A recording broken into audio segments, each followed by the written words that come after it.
On est vraiment dans une situation où il va falloir remettre en question fondamentalement notre société et son système pour juste continuer à habiter sur Terre d'ici la fin du siècle.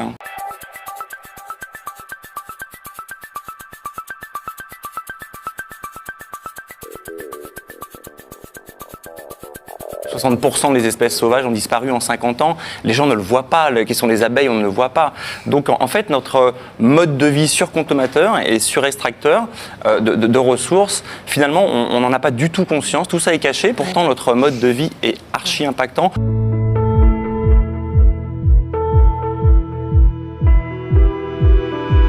Le premier impact carbone d'un Français aujourd'hui, c'est l'argent qu'il a à la banque. Cet argent-là, ce ne sont pas des billets qui dorment dans un coffre en Suisse. Cet argent-là, c'est une ligne sur l'ordinateur qui va être placée par ces banques et le plus souvent dans de l'extraction de minerais, des énergies fossiles, du pétrole de schiste, des usines à charbon, etc. Sans qu'on sache, personne ne sait à quoi sert son argent. Si aujourd'hui on veut faire une transition écologique, il va falloir qu'on reprenne le contrôle de cet argent-là pour nous, citoyens, pouvoir choisir quel projet on veut soutenir. Je pense que si on demande à n'importe quel citoyen français, vous préférez financer une usine à charbon en Australie qui détruit la barrière de corail ou du maraîchage local avec une coopérative, tout le monde va clairement donner la deuxième solution, et moi aussi. Donc le but du livre, c'était d'éclairer les personnes et les gens sur le rôle de l'argent aujourd'hui et le fait qu'on nous l'a complètement confisqué sans rien nous dire.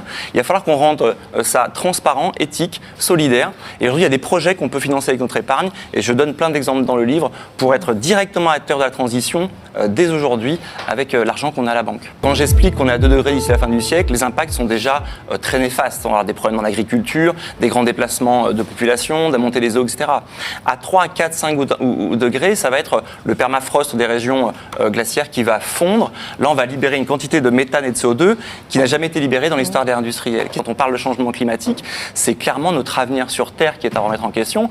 Donc il va falloir, nous, qu'on ait des renoncements. Je crois que notre génération, là, actuellement en 2019, il va falloir qu'on renonce à certaines choses, qu'on change de modèle économique et qu'on change de mode de vie et d'habitude. Et ça passe d'abord par soi, l'individu, avant d'attendre que ça arrive d'en haut et de l'État ou de l'Europe.